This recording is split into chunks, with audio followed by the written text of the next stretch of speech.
Thank you all for being here today for our workshop on an introduction to social innovation. My name is Cameron Law, and I serve as the Executive Director here at the Carlson Center for Innovation and Entrepreneurship. I'm joined by two of our team members here, Dr. Brian Gladden, who's one of our entrepreneurs in residence, and then Arlene Miranda, who heads up our marketing and operations. If you're just getting familiar with the Carlson Center, we serve as a regional hub and platform for providing approachable and accessible entrepreneurial education, community, and support to enable startup founders of all backgrounds to explore and launch their businesses.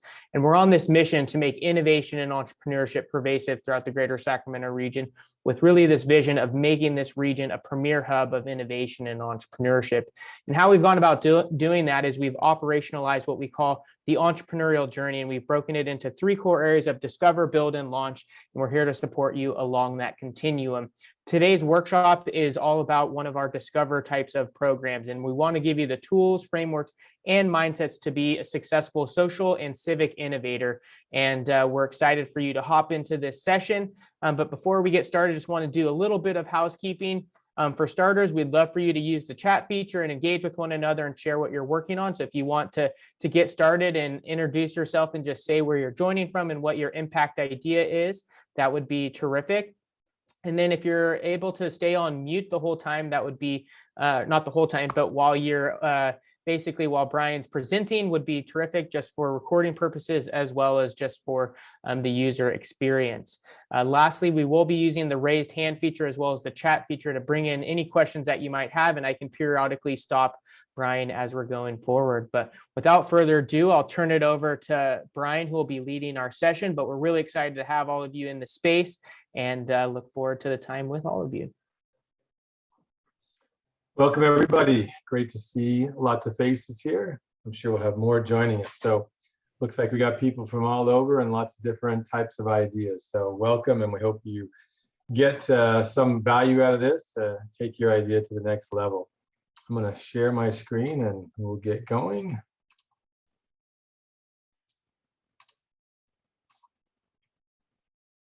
It takes just a second, a little slow for Zoom. So if there's any really interesting ones, Cameron, let me know of people who coming in from far away, or it'd be interesting to know where we're getting folks from. All right. Looks like you can see my screen and we're moving. So today we're going to talk about social innovation. Now, really, what does that mean? What are the things you need to think about? How to make an impact, and really kind of getting you tuned up for hopefully some other sessions where you can dig in a little bit deeper to take that idea to the next step and create something and launch something. So my name, Brian Gladden. I'm, as Carlson said, one of the entrepreneurs in residence at the Carlson Center. And I'm a startup coach as well. I help businesses get to, launch and get to product market fit or problem solution fit, whatever the area that they're in, and also help companies and corporations innovate, whether it's a nonprofit or a for-profit. And I've done a lot of work and a member of lots of nonprofit and social impact organizations. So this is a great passion, trying to give back and do better and make a difference. So what's our goal of the workshop? It really is to provide an innovation mindset, some frameworks and tools that you as civic-minded social innovators can use. These fundamentals hopefully will help you to develop and deploy solutions that will make an impact to social and environmental issues. Maybe it's in the region, maybe your city, maybe the world, and really help provide a benefit to society. We're going to cover what social innovation is, talk about purpose, and then business models, mindsets, and problems we're solving, a little bit about how we reduce risk with this idea, and then really what's the impact? How are you going to measure this and scale this up? So let's start with defining social innovation. Social innovation is the invention, development, and implementation of new ideas to solve social problems faced by individuals, groups, or communities. And the new ideas is the innovation piece, right? So you could start a nonprofit and just do something that's already going and do the same old thing, that's fine. but innovation really means creating a leap in value for the end user, right? The customer, new ideas. Social impact, another definition here, because what you're going to be doing is making a social impact, is to provide a significant positive change that addresses a pressing social challenge, right? So it's great that you create something innovative, but at the end of the day, we need to make a social impact to have a really big difference.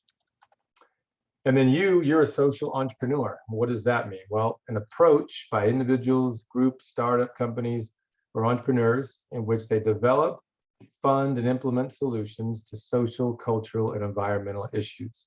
So you're a social entrepreneur trying to create social impact through a social innovation, right? So we've kind of talked about all these terms you might hear. What do they mean?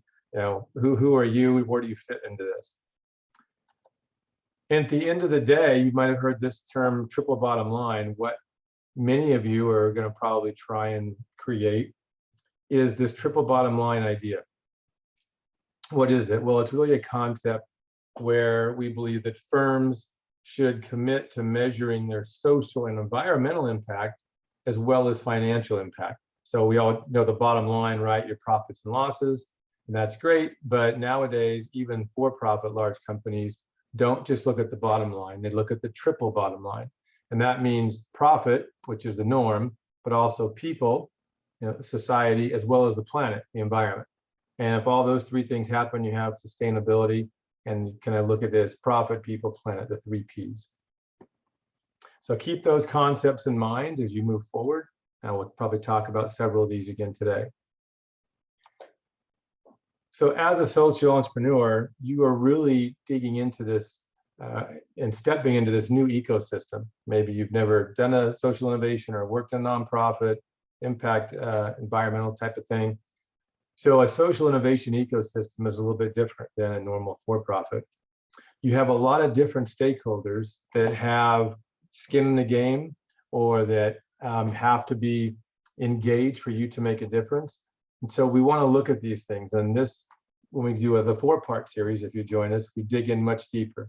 How can you make sure that this new startup idea you have can actually make a difference? And the key is you have to get the entire rest of the ecosystem working with you and behind you, or else you really won't have enough scale to make a big difference. You know, if you're working on homelessness and you launch something and you help 3 people that are homeless, okay, good for you, but that doesn't really provide a social impact. Maybe to those 3 people you help, but that's not something that any of the ecosystem, policyholders, cities, other startups, investors, companies who want to help you, or other social orgs, they're not going to be involved with something that doesn't scale up and really make a dent in society. So think about the ecosystem that you're digging into, what region you're in, the industry, the cause, the need. But one of the things that you as a social entrepreneur are going to face as a challenge is the barriers to social innovation. And this is something that you need to keep in mind. 3 things really: scarce funds. You need to have enough funds to be able to scale an idea up to make enough impact that others care about it. Different than a startup business where you might want to do a food truck and you're just making a living and you're fine with that. That's wonderful. Well, that's a little bit different than social impact, where you have to scale up to actually help the masses. A fragmented ecosystem. This is one of the big things where you might just be working with yourself or one other partner, but you're really not engaged in the rest of the ecosystem we just looked at. That is going to limit your ability to make an impact. And then leadership deficiencies. You know, yourself, your team have the ability to actually do what you want to get done. And what's interesting is this stagnation chasm, we call it. And you might have an idea, so you're over here just trying to figure out what this idea is, you know, create your business model, create a pilot, prototype. But that's where most entrepreneurs then have a hard time jumping this chasm to, I got a model, I got a cool idea, but how do I really scale it up to make a difference in society? And that's what we'll talk about. So what are some areas of focus for you as a social entrepreneur to make an impact? This might be, again, introduction. You haven't really thought about it. You just thought, sounds great. You love to do good, give back. Well, one of the key groups that you can really go out and do some work and research on is United Nations. And this is their goals. So you can Google their website, and one of the things that will pop up is Sustainable Development Goals.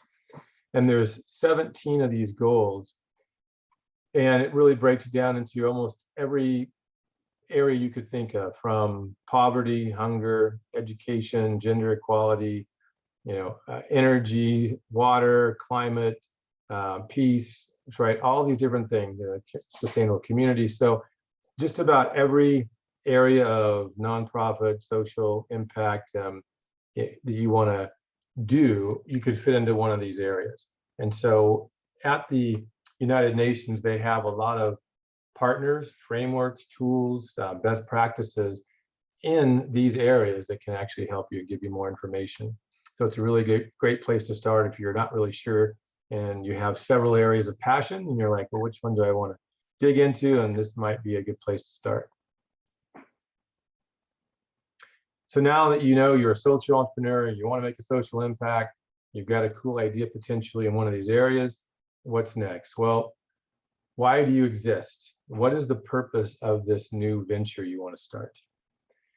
And some of you might have heard of Simon Sinek, famous for start with why, kind of your vision, your purpose for existing. That's the same for a business. So if you look at a lot of the biggest businesses out there in the world and Google them, they'll have a vision statement, purpose statement, values. Those are actually really important, especially for a social impact venture, a nonprofit wanting to do good, because people want to know what you stand for. It's great that you help homeless people, but what's the bigger thing you're trying to do? Why do you do that? Why do you exist? And funders, other companies that might like your cause, they want to know why you're doing what you're doing and what you stand for. So that shared purpose can build inclusive cultures in your company as well as your ecosystem. And we always start with that why. What you do is what most of us focus on in a day-to-day life, right? Which is, we sell this widget or we do this thing. How you do it might be indirect or direct or profit, nonprofit, but why you do it, besides making money, that's the key thing that you want to think about. So if we dig into that a little bit deeper, it really comes down to your purpose, why an organization exists beyond making money. And if you, again, Google, Microsoft, Google, Amazon, Facebook, right, LinkedIn, all the big companies you think about, Tesla, you'll see purpose statements on their websites, or vision statements, really the same thing. And those help to guide, inspire, and rally both customers and employees to a cause greater than yourselves. So you might have a mission of the next 3 to 5 years to, make X dollars, take 10, be the biggest in this industry or in your city, right? Or some traction. But that's really a short-term, more of a tactical goal. The vision and purpose statement, that could be a 20 to 30-year goal that never changes. If you're somebody like a for-profit like Intel, their purpose is to connect everyone on the planet to the internet. And that's a little bit different than you might think about because they sell microchips, right? Semiconductors. So it's not to be the biggest semiconductor, company. It's to connect people to the internet. So the thing they sell is not their purpose for being in business. It's the outcome. What does it do? Because the form factor could change, right? They could change from, the chip into a laptop or a computer, to cloud technology, whatever it is in the future, cell phones. But the end goal is to connect people to the internet, right? That purpose. And that's what rallies people.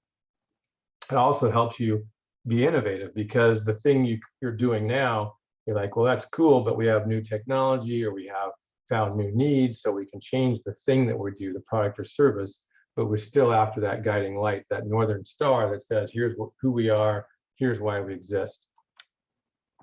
So here's some, actually, for you people that want some data and the evidence-based.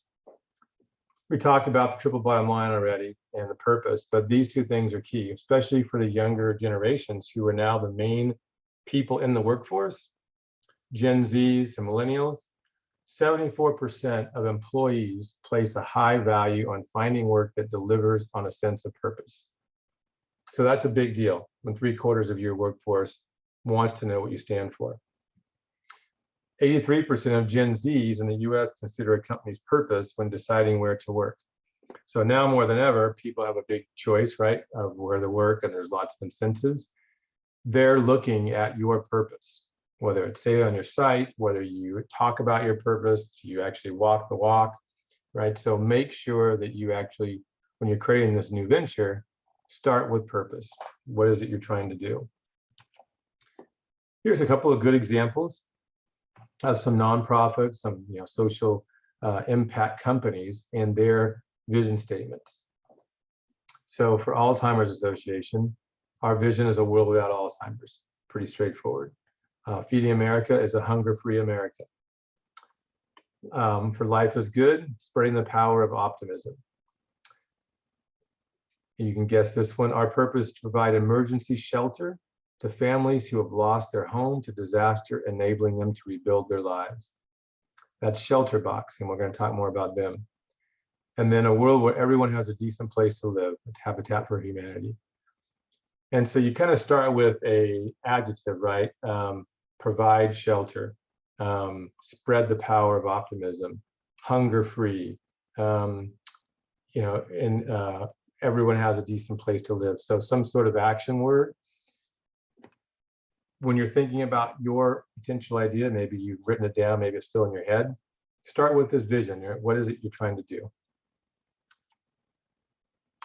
So before we get into this, so you've now kind of looked at, I'm a social entrepreneur, have an idea, know I want to make an impact, I got to engage the ecosystem to be able to scale it up and really make a difference.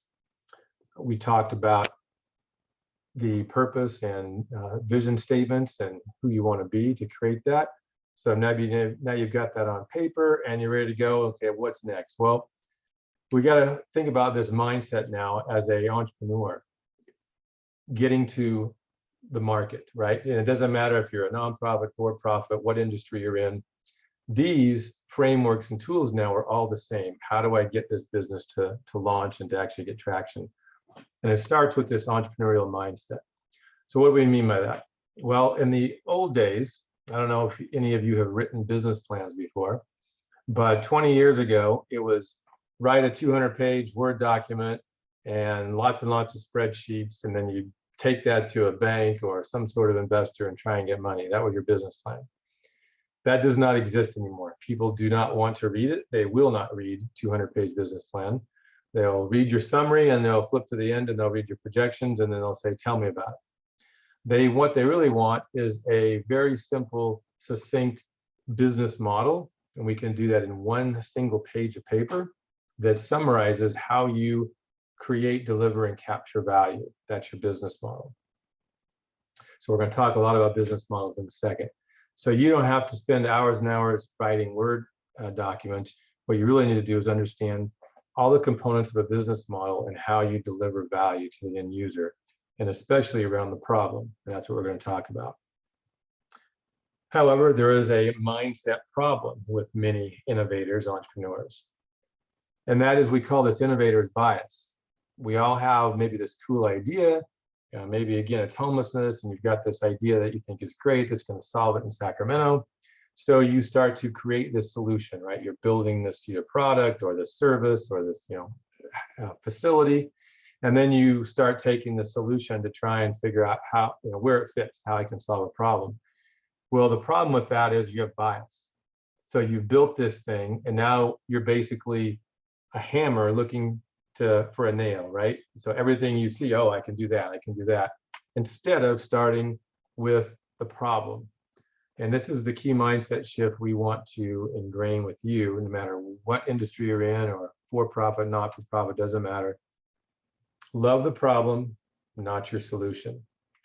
Because right now you have a lot of assumptions built in to this idea that you think is so awesome. We need to go out and talk to the customers who you want to serve and find out their real problems. It's about their problems. It's not about your solution at this point. So really think about that as a starting point to go out and uncover those problems. And then we can design the solution exactly to meet those problems. And how do we do that? Well, we call this entrepreneurial method. we start with a business model, and basically you take the stuff in your head, you think that's a cool idea, and maybe you thought, oh, I can deliver it to these people and these partners, to these customers, and I can charge this for it. So we put all that on a piece of paper, business model, and then we go through and we try and prioritize our riskiest assumptions, because everything you write down on a piece of paper is an assumption in your head. And there's a lot of risk built into assumptions, and this is why businesses fail. 9 out of 10 startups are going to fail because people just start building stuff because they think they can, and they actually don't go out and prioritize and then test, which is the next step. Does anybody care about my idea besides me?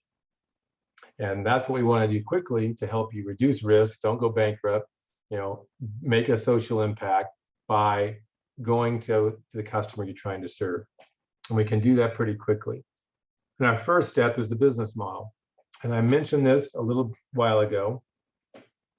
The definition of a business model, it's how you create, deliver, and capture value.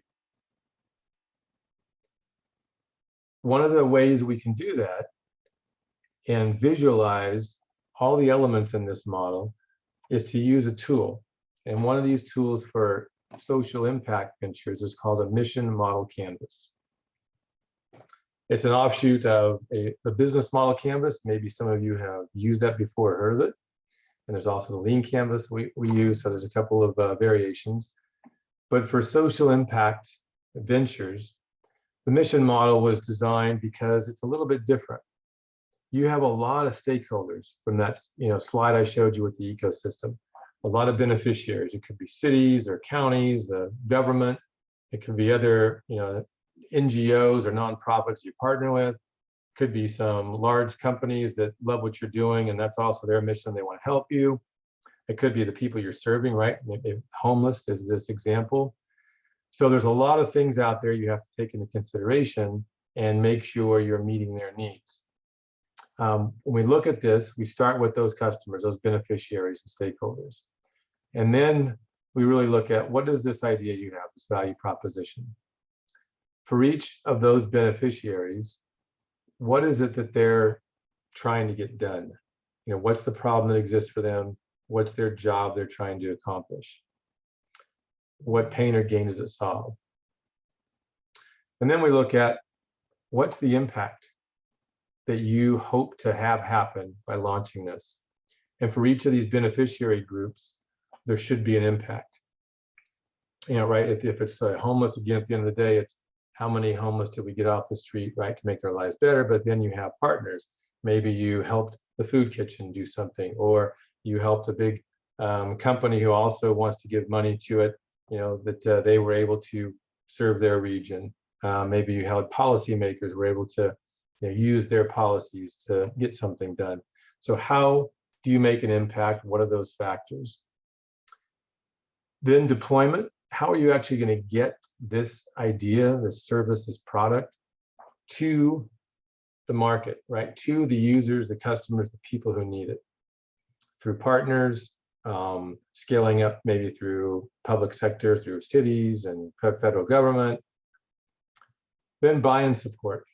How are you going to get each of these beneficiary teams to buy in? Think about this as sales, right? As customer relations, to get them as customers, to keep them, and then to grow them, right? They need, because some of these people can be saboteurs and maybe say, oh, well, that funding is, we don't like what you're doing, we're going to get the funding over here, or we have a legislation and policy that prohibits what you're trying to do.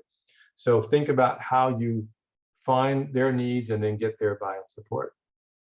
On the back end here is more internal, right? What are the resources you need to do what you want to do? What are the key activities that you do? Putting something together, serving something. What are those costs? And then what are the key partners you need to actually make this a reality? These are the 9 elements of a business model. Doesn't matter what industry you're in, they're all the same. Slight tweak if you use the business model canvas and others, but for a social impact, this helps you understand how we create, deliver, and capture value. We'll stop there before I give an example. Any questions in the chat room, Cameron? Not see any questions as of now.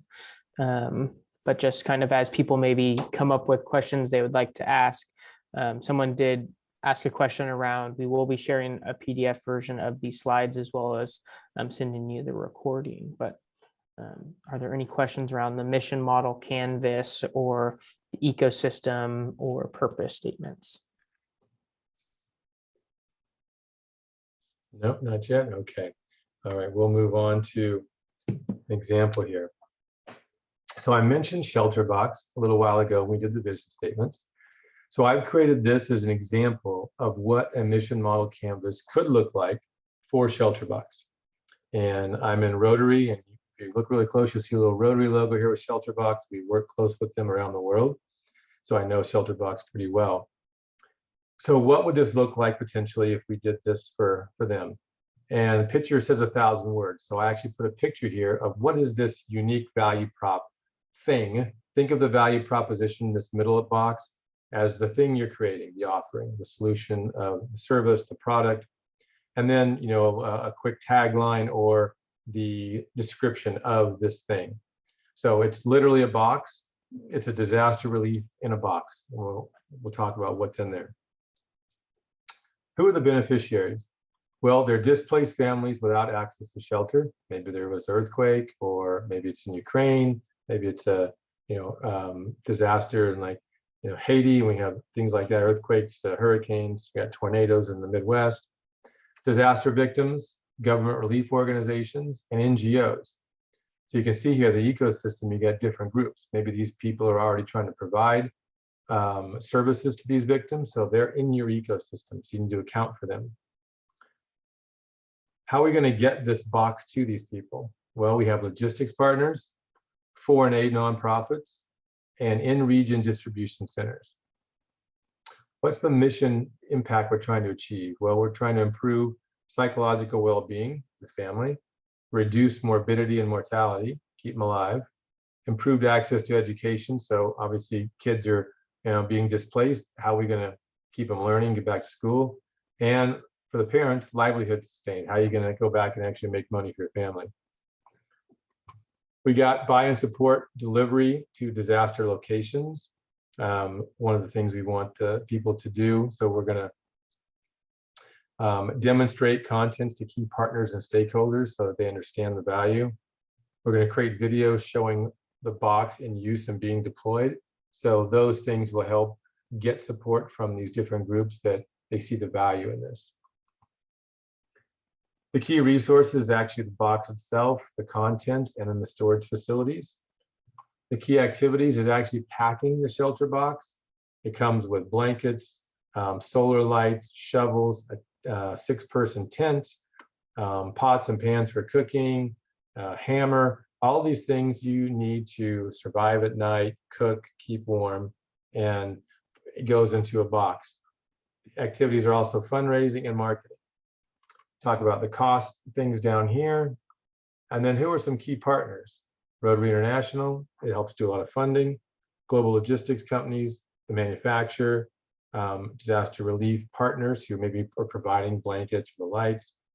Other global humanitarian organizations, WHO, Red Cross, and then government officials in those countries, right? So in Ukraine, in Haiti, and things like that. So hopefully that gives you an example of, and you feel more comfortable to fill one out as you start your venture. Take what's in your head, put it on the mission model canvas. You'll probably have way too much stuff to start with. That's okay, that's really normal. So it's like, and you throw up on the page and it's like you have 50 different bullet points. No problem, get it on paper, and then you'll start to simplify it. You'll start to streamline it. And the goal is to get it to a very simple story that you can tell in just a minute or two.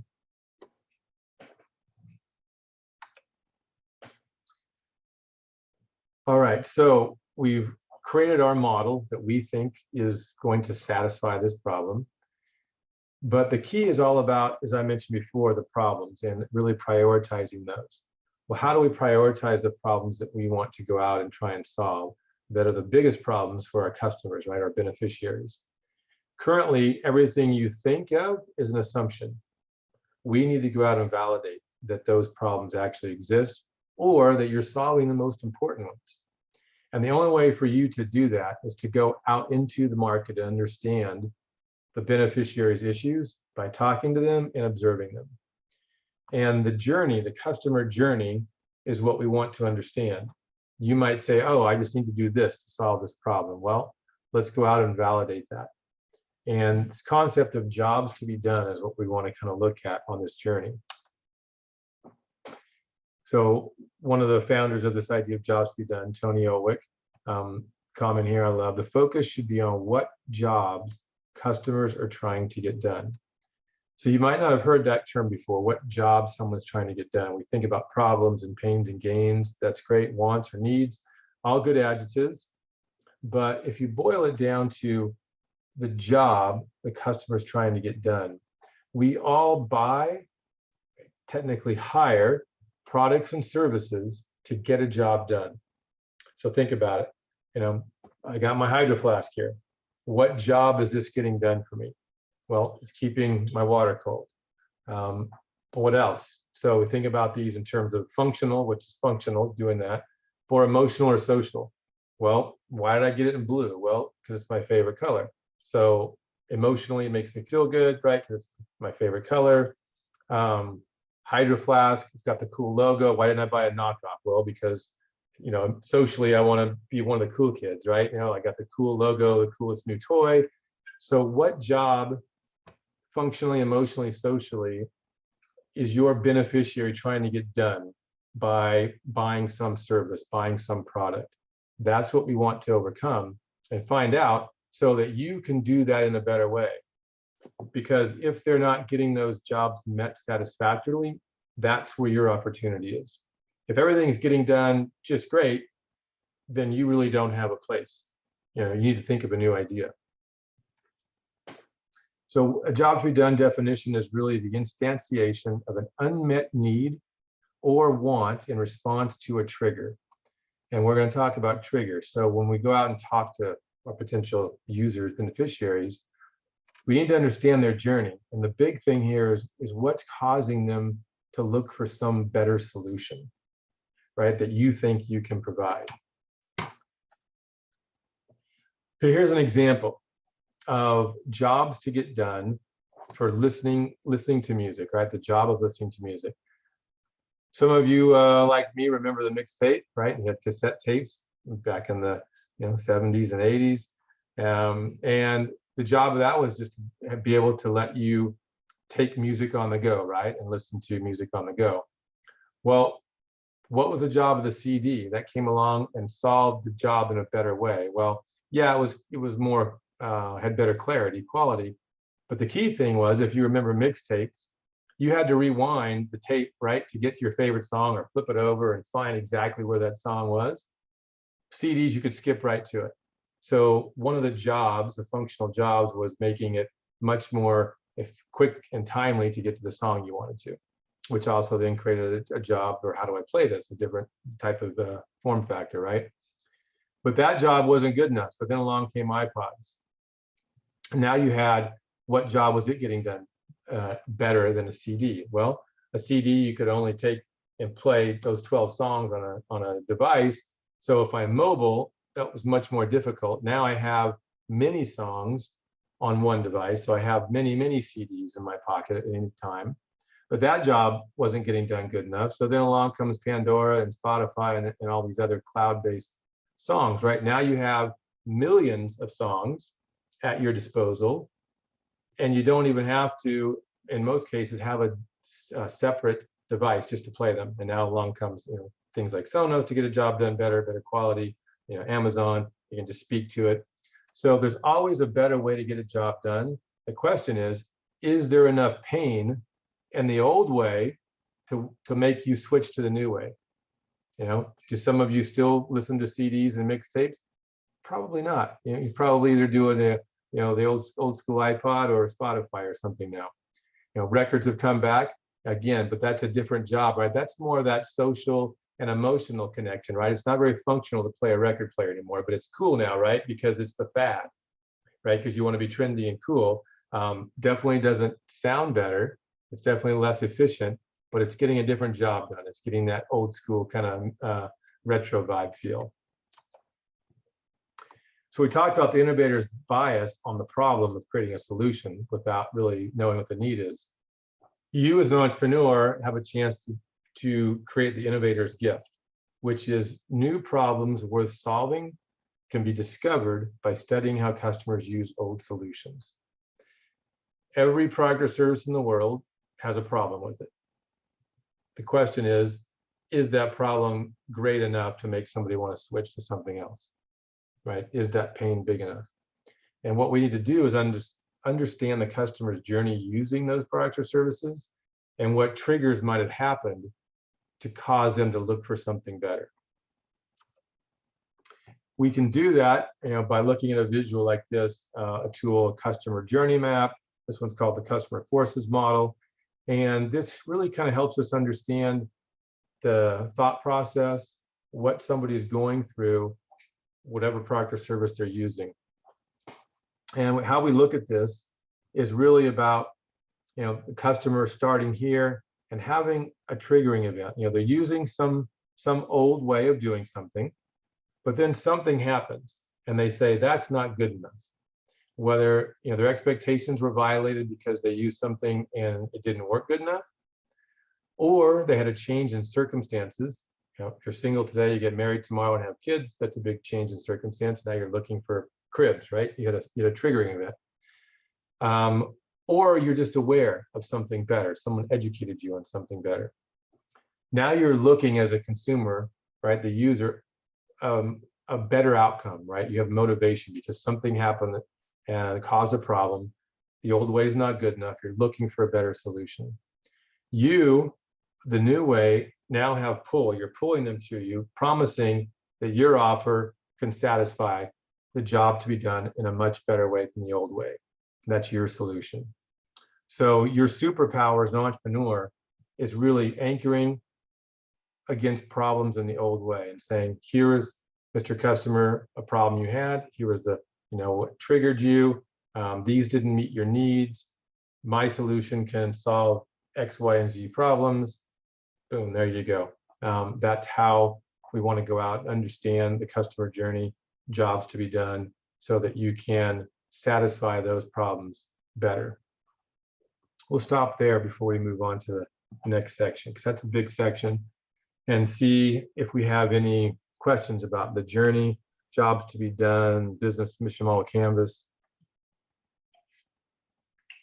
What questions do you have for Brian?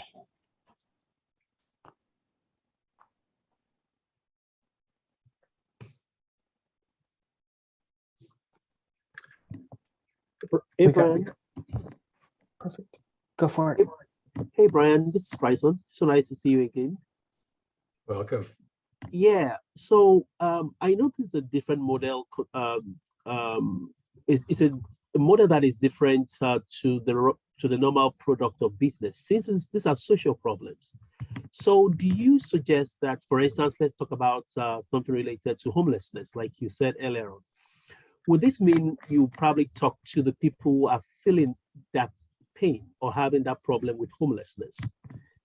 Because if it's a product, of course, you can identify and isolate the product users. I remember I attended one of your sessions in the entrepreneurship toolkit, and I know you talked extensively. Remember when we talked about the guy who was talking about the mattress?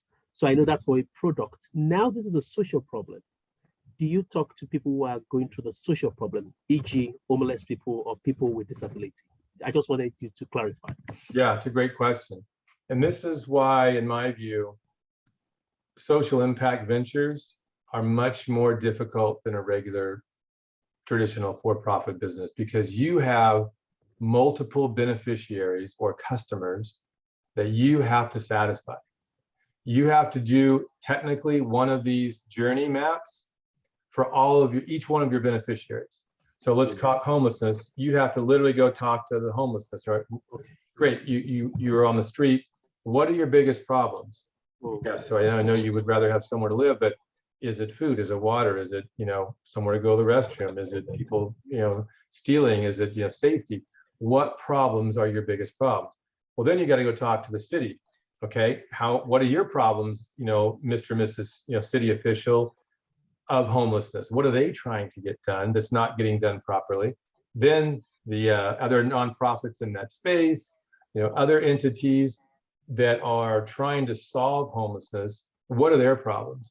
Because if you only focus on the users, especially in social impact, you'll run into a lot of roadblocks because of red tape, maybe legislation, grants, saboteurs. So you have to do this for each one of those. Thank you, sir. Great question. All right. Any others? Can I add an element there, Brian? Of course. And I think when we, look at the from an impact lens to understand the totality of the issue, right? So like the unhoused population, there's multiple issues that are associated with it. And so what lane are you taking and what partners can you bring aboard to mobilize that impact? And then from a beneficiary or from a benefactor standpoint, a lot of times is their problems are more of, are you making an impact, or do they get some sort of value of where they get to serve on a board, or those types of things, right? Those are things that they might be looking for that bring them into the organization or support.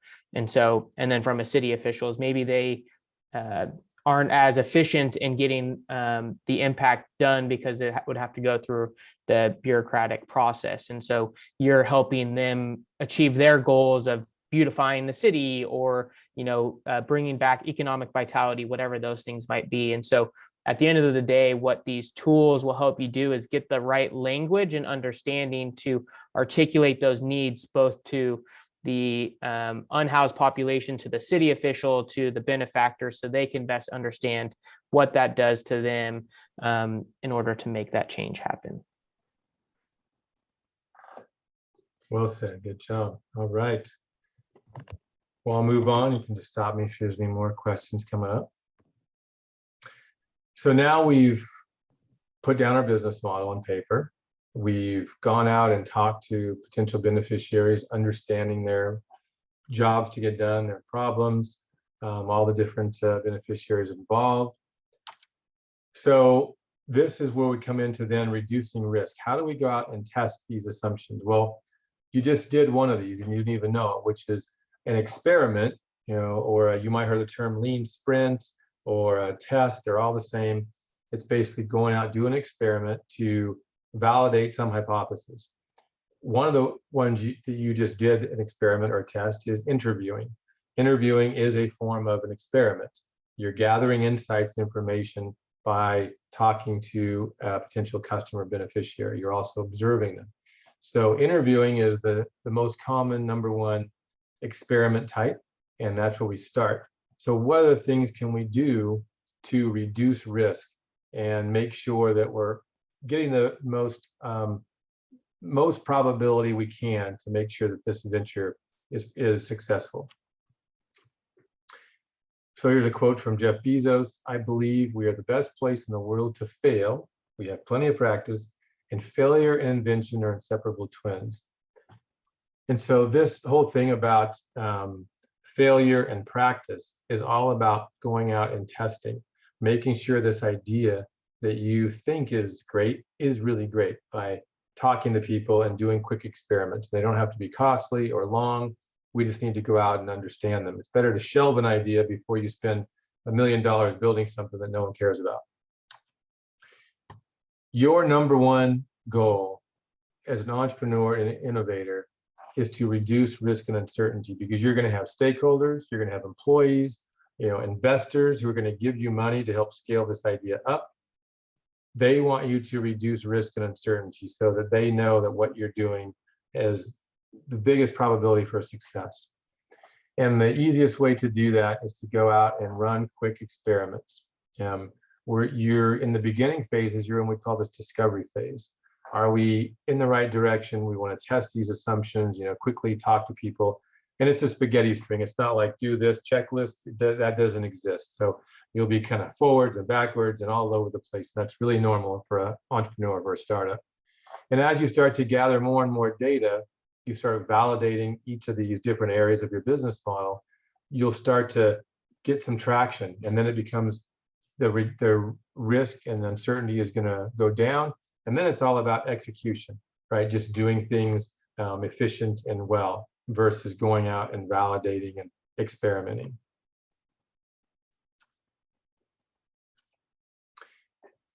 What's this experiment testing, feedback kind of thing? What's it look like? Well, visualize this as like a figure eight. So there's not one right experiment. There's books and there's lots of things we can help with, but it's impossible to say for this problem, you do this, but there's some guidance. And in general, you've got this decision point, you have some assumption you think this problem exists or these people are beneficiaries. Great, you've talked about it, ideated on it, you put it on your business plan, assessed it. Now you got to go out and create the hypothesis, which could be as simple as writing down, we believe these types of people are our customers in this city, as an example. Great, let's go out and experiment. Let's go talk to these people, again, homeless, in maybe just in the city of Sacramento. Maybe you're not even branching into Placer County yet. It's the only county of Sacramento, or even the city limits. And you go out and do that. And then what did you learn? You write down those findings, you come back. Do we have enough data? If not, what data do we not get enough of? Do we need to talk to different types of groups? Great, let's go out and do it again. And you do this figure eight with all the different beneficiaries. And it's not just interviewing, it could be other tests. It could be things like, sitting down and saying, here's 10 problems, sort them into your top 10 priorities. And as you get moving down farther, there's different types of things. But at the end of the day, it's all about getting enough data and reducing risk that you think you can now prioritize the biggest problems and jobs to get done, because that's where the biggest impact is. That's also where the most money is, right? You don't want to have 10 problems and you're only going to focus on number 8, 9, and 10. Yeah, maybe it helps, but you're really not moving the needle. A way for us to think about this, kind of a concept, some of you might have heard the term design thinking, but if not, it's just really a way to think about how people use things. And we think about them from 3 ways. Desirability, which means does the customer desire this thing potentially? Feasibility, can we make it? So nowadays more technical. And viability, can we actually make money at this or create an impact? So all 3 of these things really need to be true for you to have a successful business. You might say, oh yeah, people want this and they really need this and we can make money at it. But if you can't build it, then what's the point? Or yeah, everyone really needs this and I can build this because I know how. But if you have the cost is so high, no one's going to pay you for it, then it doesn't matter. So think about these in these 3 terms. And what we can do to make it simple is we can literally overlay these 3 circles onto our business model. And that looks like this. So here's the mission model canvas. On the front side here, it's all about the customer. Their needs, we call that, desirable. Are the ideas you have desirable to your customers to meet their needs? Then we have the backside, which is all about you, the company, right? Your activities, your resources, your partners. And this is about building it, the feasibility of this product or service. And then the viability, your costs and your revenues and your impact. Can you actually do this from a monetary standpoint and make a living and be sustainable? Even though you're nonprofit, you still have to make an income, right? Make an impact. How are you going to do that? So when we think about these 3 lenses, we can then, make sure that we're testing all of these. And literally, you want to go through each of these 9 boxes and make sure that you have tested or have evidence for each one of these things, so that you're not building something with a lot of risk in it. After we do that, and now we've validated, we have a pretty good idea of that we're solving the biggest problems. One of the things that we always have to, it's a constant measurement, is what is the impact we're creating? And we really want to start with the end in mind as you're creating this business model and this idea. Because your stakeholders, your funders, your partners are all going to want to know, how are you making a difference? And prove that. Document and measure the difference you're making. because you're going to be fighting for the same maybe grant dollars, the same partners, their resources, their time. So you want to understand the impact you've made to grow and scale. So why do we measure? Well, focus the org on specific outcomes. What are the things you want to accomplish? Gather evidence to iterate your solution is another reason to measure. Make sure you're providing the best solution to solve the biggest problems. And you want evidence for funding, and it's necessary for scaling. So it was kind of a graphic from the Gates Foundation. We want to track our progress. We're going to hold ourselves accountable. We want to inform our strategies. So we test our assumptions and track our achievements by measuring the output to make sure we're on track. And we want to contribute to the field. We contribute to accomplishing shared goals, right, with our ecosystem. So this is why we measure, especially around the thing you want to impact. So what are some impact metrics that you can look at as best practices? We can look at money invested or given. We can look at how many people we've helped, how many people we've supported, what we've improved, provided, right, reached. So these are all different kind of verbs, adjectives you can use to show the impact you're making. We want to make these things simple and observable so that a reader can just, oh, that's a great impact, right? Infographics says 1,000, pictures 1,000 words. You see, 600, kids served. Okay, that's great. We only want to have about 1 to 5 different metrics. More than that, it just gets too watered down. We want it directly related to the organization's purpose and mission. So whatever that thing is you're doing, make sure if it's around literacy, great, how many books did we give? Okay, well, that's wonderful, we gave books, but how many kids read them? How many maybe tutoring hours did we give, teaching them how to read, right? All these different things to show that we're making impact. And each industry, whether it's back to those goals from United Nations or another industry standard, they're going to have, every industry has standards, and you can use some of those things too, right? Maybe it's carbon footprint, clean water, sanitation. And you want to make sure these are trackable within your organization. It's something you can actually gather, and that you regularly review these, right? Every month, every quarter. So let's look at some examples. Here, what to measure. And then we'll do a good example. Start with your purpose statement and focus on outcomes and impact. So you want to help homelessness. Make sure it's observable, specific, and measurable changes that quantify an actual impact on someone's life. So inputs, how many resources you invested. Outputs, the immediate results of those activities. Then outcomes, the changes in conditions of stakeholders. And then the biggest one is impact, long-term changes in human well-being and the environment. So we don't just want to say we gave 1,000 books. Okay, that's great. Well, what was the output of that for the school, the kids? What was the outcomes and what was the long-term impact that had? Maybe, it was jobs were created down the road. Maybe it's a 20-year study, right? Versus, yeah, it's great, we gave a bunch of books. So we want to know how that helps the long-term impact. Oops, and here we go.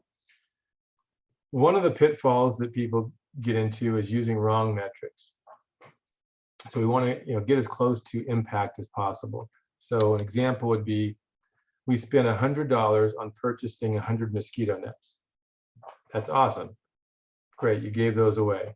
Well, what was the output of that? You distributed 98 mosquito nets to families in need, right? So you spent $100, bought, excuse me, bought 100 nets. Too much talking. But you only distributed 98. All right, that's still pretty good. What about outcomes? 75% of the families installed and used the nets correctly, resulting in a 50% drop in malaria cases. So the outcome is much more, say, impactful than the inputs and outputs, but that's still not the end game, the impact. Regionally, childhood mortality rates due to malaria halved over 5 years. So that's a big deal. You save the lives of many, many kids by buying and sending nets, training them how to do it correctly, and tracking that. This is what people want to see, not just that you spent and bought 100 nets.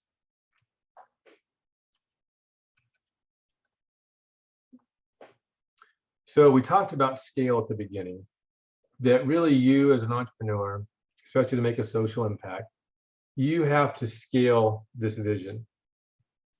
You can't just launch a social venture, again, to help just a couple of people to not be homeless. That's really more of a hobby and service project for a service organization like Rotary, which is great, but you need to scale that, right? So homeless in Sacramento, how do you make a difference? And to do that, you really have to scale up and you have to get funding to scale. And it's hard for you as an entrepreneur to do it yourselves, which is why the ecosystem is so important. So this area up here of diffusion and scaling is where really people start to look for funding. Maybe you're bootstrapping it down here, which means your own savings, friends and family, maybe you got a partner. But then once you get it ready to scale out, after you've got a couple of prototypes in the market, your MVP, this is where funding comes into play. Grants, city, federal government, other partners, big companies who want to go after that cause just like you. And here are some examples of funding models that you can look into. So for grant support, right, your traditional nonprofits get a lot of grants and they write a grant, continuously looking for new funding sources from the government. And nonprofits with an income generating model. So maybe you're a nonprofit, but you still generating money. Maybe you get grants, maybe you get loans, maybe you also get donations. You could be a for-profit social venture, right? You can still make money to create social good. Think about Bombas, socks, right? They still make a lot of money, but they give things away. They give the socks away. They're making a social impact. So it's not just nonprofit. So you might get a loan guarantee, an equity loan, again, cash donations. A socially responsible business, it's a for-profit business focused on both maximizing profits for shareholders and giving back to the wider community. So there's a new thing called a benefit corporation, and that's part of their mandate. So you could, again, donations, private equity loans, venture capitals, loans from banks. And then traditional for-profits, which is really where you're issuing stock, you're getting debt from banks, maybe it's an IPO. So these are different ways for you to get funded, depending on what area you fall into, how big you scale. But most of you are going to start with really bootstrapping friends and family money, and maybe easiest way to do it would be either a grant or a grant donation from maybe a local company who likes what you're doing and wants to help you out to you can get to market. So bringing it all together, kind of looking at maybe a story and how it could play out in the real world here. So Feeding America, real company, we looked at their vision and purpose statement earlier. Their vision is an America where no one goes hungry, remember that. And their mission, different than the vision, is to feed America's hungry through a nationwide network of member food banks and engage our country in the fight to end hunger. So they're kind of giving it more detail, right? Nationwide network of food banks versus just the big vision, right? No one's hungry. Our commitment is to keep people at the center of all we do and address racial disparities in all our work. So a little bit about values, equality, people-centered, right? Committed. So then they go into what are our measurements?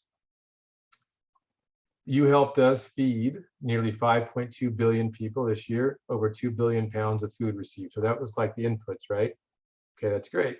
You helped us nourish over 50% of network members, 72% of food distributed by the network classified as promoting good health. Okay.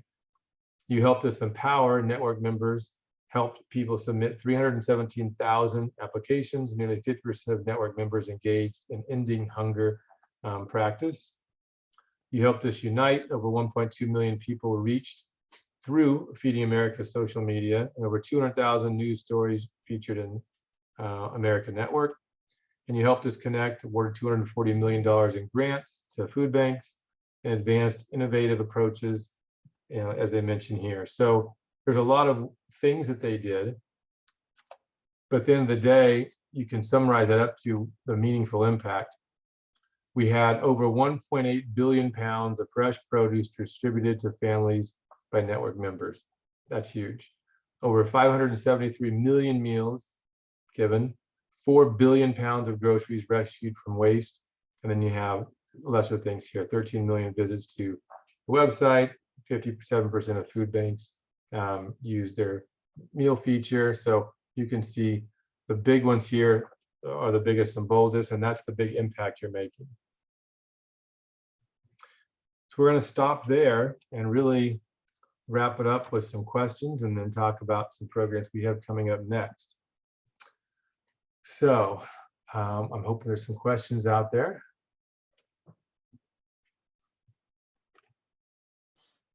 What questions do you have for Brian and or myself?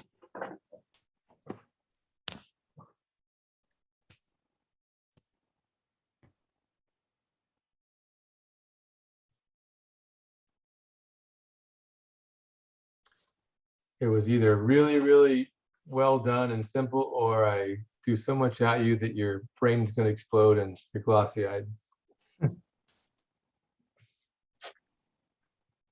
Well, maybe I can, do you want me to buy some time with some links or? You bet. Cool. So I'll buy some time here while you gather your questions and digest all that great content. I did throw some links into the chat here. Brian mentioned a 4-part series that we are going to be running, so you can sign up to learn more about our social innovation series. So it's a 4-part series where we take all of these frameworks and tools and dive in much deeper as we go forward. So that is $236 for 4 weeks and is a great session. Tonight we have Startup Happy Hour with Arik Levy, who is a successful entrepreneur in the Sacramento region. And then we also have the Lean Innovator application that is set to be open through March or end of May. And then we also have a workshop called the Working Genius, and that'll be in April. So check out those links and sign up. So hopefully we bought some time for some questions.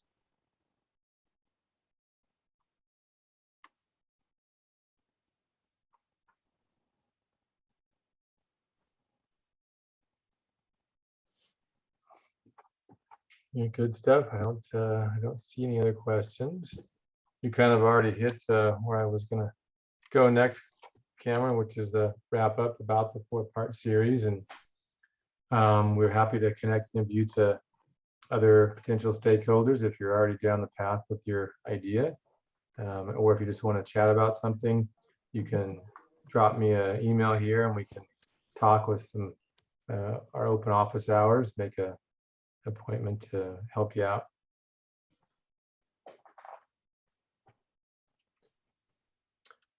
Any other comments anyone has? So if you don't have a question, that's fine. I would love to see whether you want to unmute or put it in the chat. What was the biggest takeaway that you had, or kind of insight moment, the aha moment today? That would be very helpful.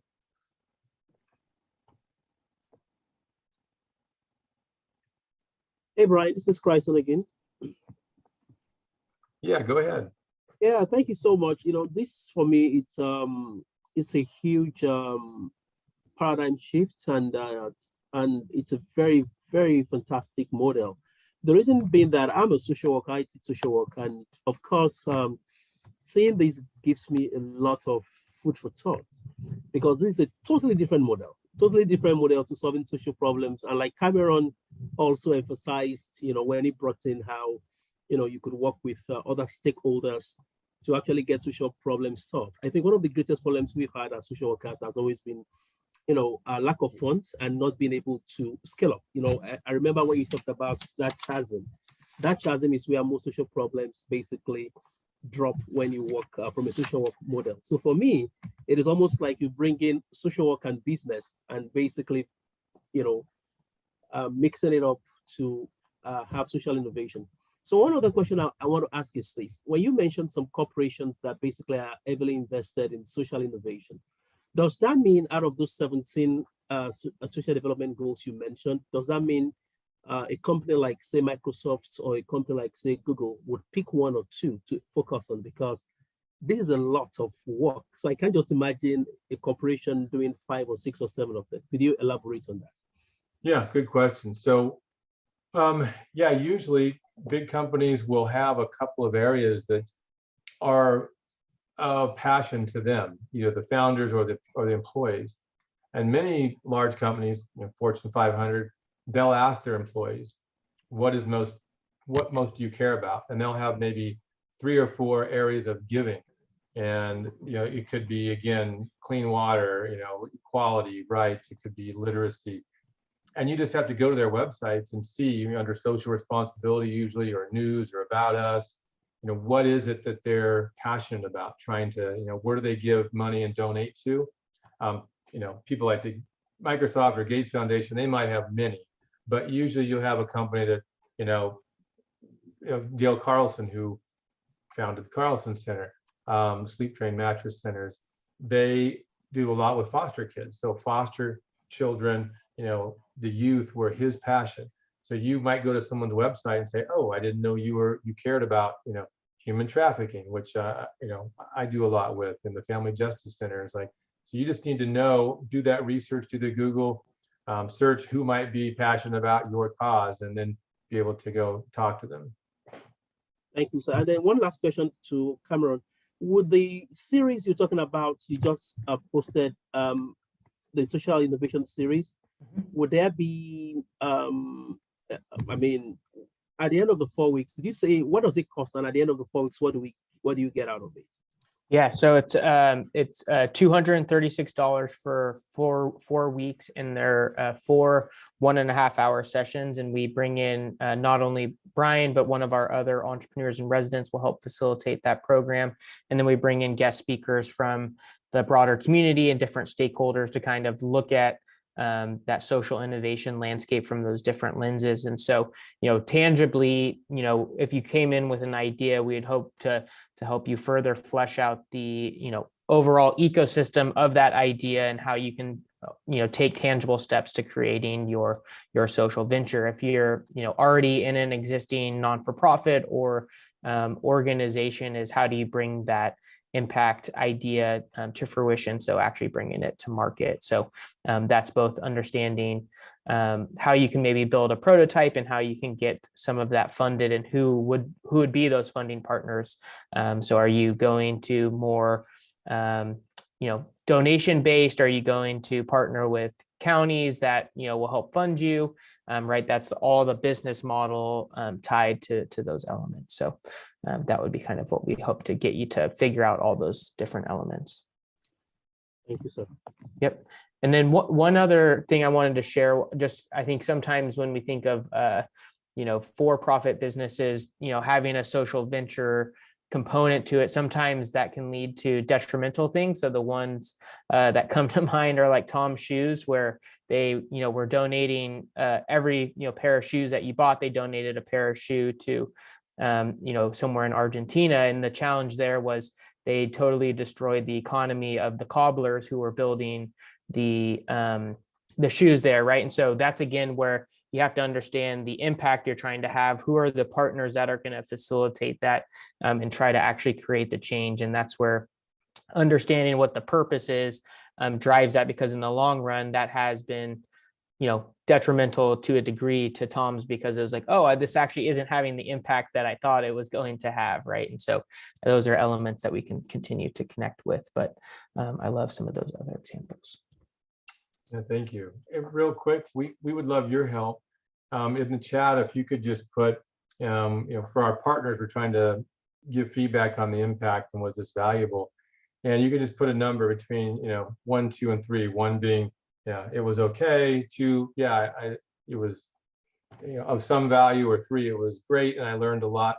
It was valuable time, and now I, I feel better about a social venture I might do. If you could just put that in there, that will at least help us kind of gauge to our partners who might want to sponsor some things, that the content's great, people are learning, they're understanding more about how to be a social entrepreneur.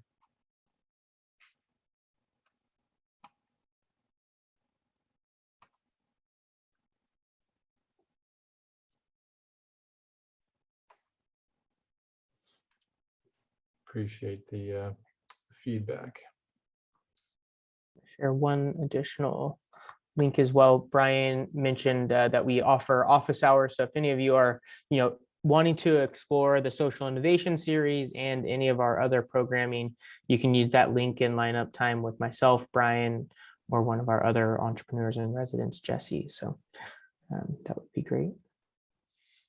All right. Well, I don't see any other questions. Cameron, over to you for any last words. Awesome. Well, want to say thank you, Brian, for leading the charge on this, and then for all of you for being in the space and looking forward to bringing your social innovation to light. So if you have any questions on the social innovation series or any other programming that we offer, would love for you to connect with us and engage us further. So these programs are virtual. So as you can see, you're joining us from anywhere, from Brazil to Alabama. So we're excited to have you in the space and look forward to working with you as you go further. So you have a great rest of the day and look forward to speaking with you all sometime soon. Take care, everybody. Bye-bye. Thanks. Thank you, guys.